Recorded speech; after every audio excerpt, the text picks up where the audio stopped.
Hey everyone, Rascal here. And Mama, welcome to our podcast. Today we're covering the quote-unquote anime High Guardian Spice. Yes, we are actually going there. Also known as Low Guardian Spice, Herbs, and Flowers. Yes. Now this anime has caused quite a lot of controversy, with Crunchyroll long before it came out being dubbed as one of the worst shows on the platform. And guess what? They are right. Just about everything is wrong with this show. Yep. And before we start with that, be sure to like, subscribe, and click the notification bell to the future podcast and Little Paws videos. Absolutely. So we're going to start off with what actually did work for this show. The colors are vibrant. Right. Bright. Mm-hmm. And colorful. Right. And most of the backgrounds actually don't look bad. Like, more of the forest scenes actually look more paid attention to detail than the building stuff. Yes.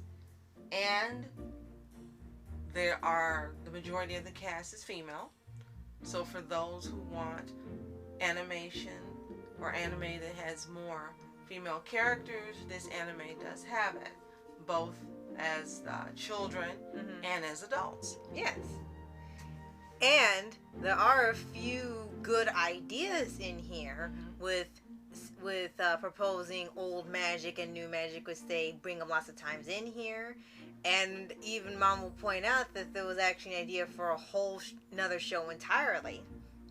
When they have a particular episode in here, what it could have been as something more unique and stand out. Wasn't it episode 11?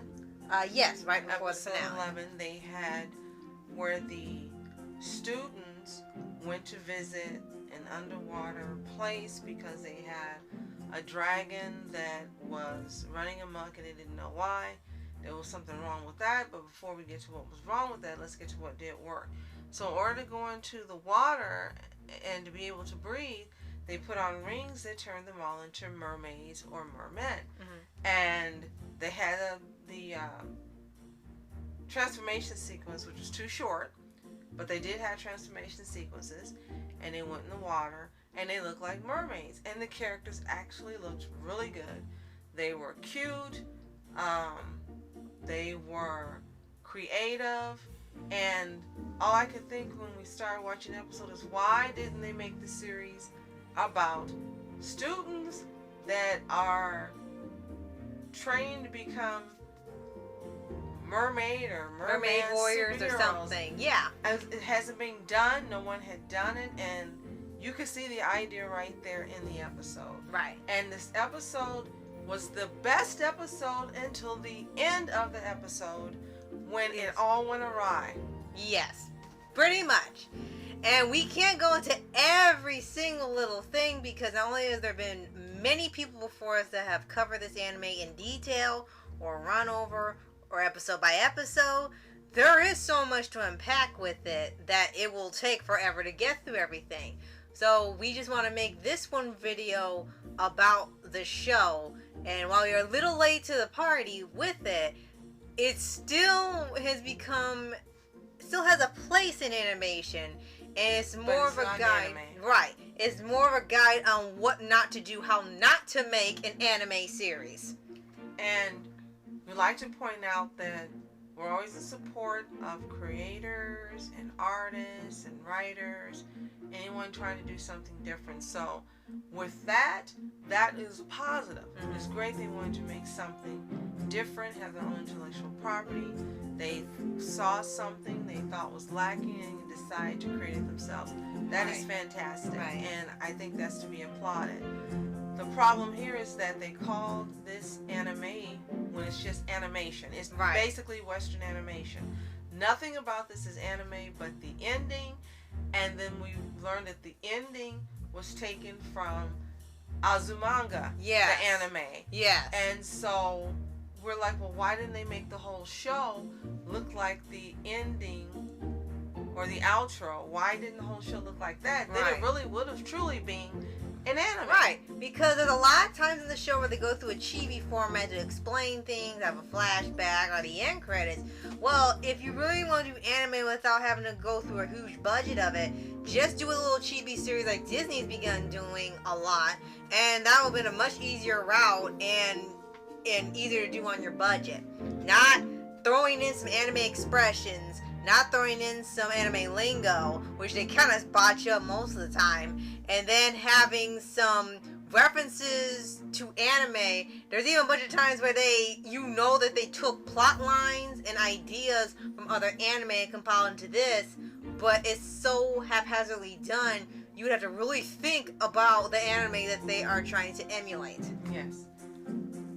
For the characters, they're not fleshed out enough. No. And they give you backstory on some, not on all. And the backstory you do get is choppy. Fleshing out the characters more would have made this a better series. Right.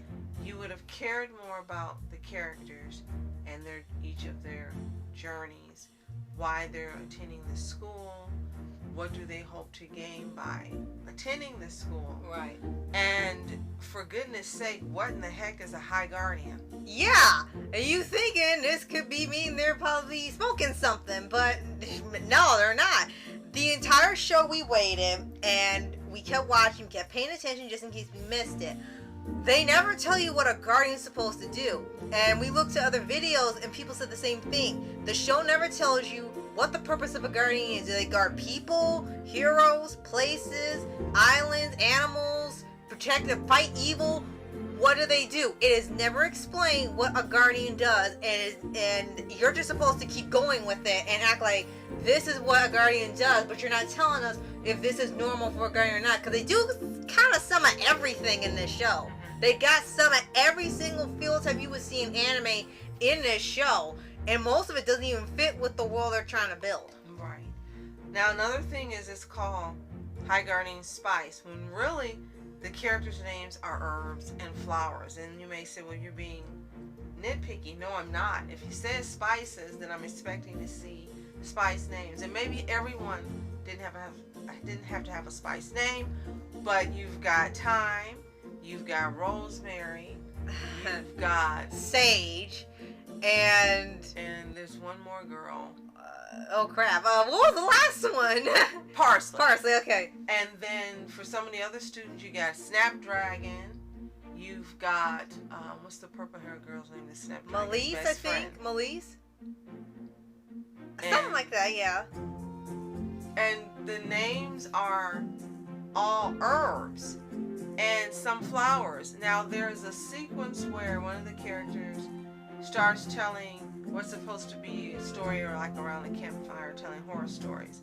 What I thought was hilarious in naming, she's using the characters or the friends, but she starts calling them all by names of flowers. Right. In the stories, I'm like, it's funny because I keep saying herbs, Spice, herbs, and flowers, and then in one episode, every character is renamed with a flower name. Right. It's like, how are you predicting where are the this? spices? Right. Where is the cinnamon? Where's the paprika and all that? Yeah. They're not spice names. They're herbs and flowers. Right. And then in that same episode, Melise comes in and she tries to stop them from telling the story because she's getting annoyed. And she said, "You're telling a scary story in broad daylight at 2 p.m. But then the camera goes out and you look outside and it's dark and stormy, lightning raining, and it looks like night." Well, you see it on this picture. It just looks like night. There is no lightning and there is no thunder. You hear it, but in the picture as you're looking at, the same one we're seeing, it's nighttime. It's not broad daylight, and you can hear thunder and lightning, but you don't see it. Right. I guess it was too much to animate. And it happens a lot during the show that they say certain things are happening, but you're looking at what's going on with your two eyes. Right. And it's not happening in the animation.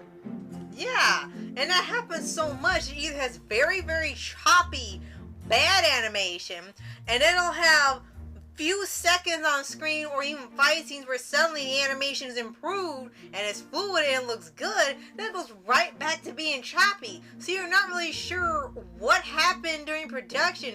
Why is everything else so badly done, but then little bits and pieces are suddenly really well animated like anime? It's like there's two different things going on at the same time. And the four main characters are supposed to be great friends. But the most interesting relationship in here is between Snapdragon And Melise. Yes. You see character growth in both of these characters. Yes. And you see that they're really true friends and they'll be there for each other. And it's like, wait a minute, these aren't the main characters, Right. but they have the best relationship and character growth and story going on in the show. Right. What happened? Right.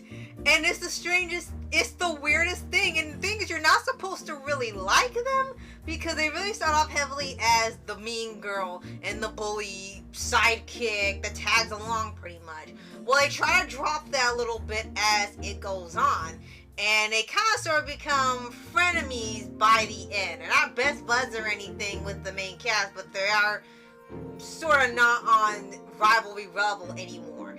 And the thing with that is that as it goes on, you're in the impression that Melise is the mean girl. She's a jerk. She doesn't care about anyone but herself. But when it came to Snapdragon, she did care. Whenever he felt bothered, she was there for them. And when he told her that, he's not just somebody that follows her around with a mind of his own, she's like, is that what you really think our friendship is like? And it becomes really clear as it goes on that she's realizing that she hasn't been as good as a friend as she thought. And he sticks around because that she's been kind and she has shown kindness to him. So why again the show High Guardian Spice about the four quote-unquote spice girls, four herb girls, supposed to be the power of friendship like My Little Pony, but the two side characters you're not supposed to like, supposed to be the jerks, are the most interesting and well-developed characters of the group. I don't know how you made something like that. They even have a villain in here that's not really a villain, but they treat her as the villain. So, a couple other things that we'll finish this off with. One, in the beginning of every episode, there's a warning about content. Yeah. The content that really, a little bit of it comes up toward the end when they start going stabby on bugs and different things. But there's really the adult content they're talking about. Yeah. Only really refers to discussions about transitioning. There is one instructor who's done so, and then there's a character who the instructor starts speaking to about it that's one of the students. Mm-hmm. And other than that, you really don't have any adult themes that happen within this show. No. So we're kind of wondering why the warning is there. Was it maybe to cover themselves so that in case someone had a problem or issues with things that are being discussed, that they have given a warning? Mm-hmm. But maybe they should have just given a warning about the one thing they were concerned with, and then we would know why the warning's there. Because unlike a lot of true anime that you do see that really do need warnings and don't have it, this show isn't one of them. Yeah, so anime has it, but this doesn't. So and it said it was supposed to be sort of like a kid's show, but you want on a platform where most kids aren't watching, or they have a limitation where they can watch. And then you got the same platform with Attack on Titan and Demon Slayer, Jujutsu Kaisen, but you think this show was on the level of violence as those shows. Something's not really following here. No, it's not. And unfortunately, it's an unnecessary warning. And one more thing that stands out is the last episode. And the last episode, just like episode 11, had a really good promise in being the best episode of the show until the end. What happened and went awry. Right. And also, as we mentioned, a good concept for a show of its own, or a series of its own. The last episode is when you finally got some action. You finally got some things happening. You finally start seeing the girls go to apply what they've been learning and to do something with it and to defend and to really fight against someone who's truly a villain, right, that wants to hurt not only them but just take out everyone at the school. Why on earth would you wait until the last episode to have this type of content? Right. It should have been there from the beginning so that the series would have been more interesting, had more development, had more body to it. Right. It's like you waited to the end. It's kind of like when they say for writers and for singers and so forth, don't wait to the end to have a climax, because before then, if you don't, people are going to drop off and not watch. Right. And unfortunately, that's what ends up happening for this show. You see where it could have been great. You can even kind of see what the writers were trying to do based on the last 2 episodes. Right. But the last 2 episodes don't save the show. It just leaves you wondering why they didn't apply the same concepts throughout the entire series. Right. And why they really didn't think about what it was they wanted to do, flesh it out, and make a series that people really could have gotten behind, and they would have had a season 2. Right. And my last thing to add is that they had a 2-part, supposed to be big episode, supposed to be the anime's festival episode. And it's called The Festival of Fall, which is very generic as heck. Lies, lies. When will the lies end? Yes, because when you watch it, it's not a fall festival, it's Halloween. They don't even call it, it's just fall festival. Okay, that's our festival episode. Well, one, anime festivals are usually in the summer or the winter.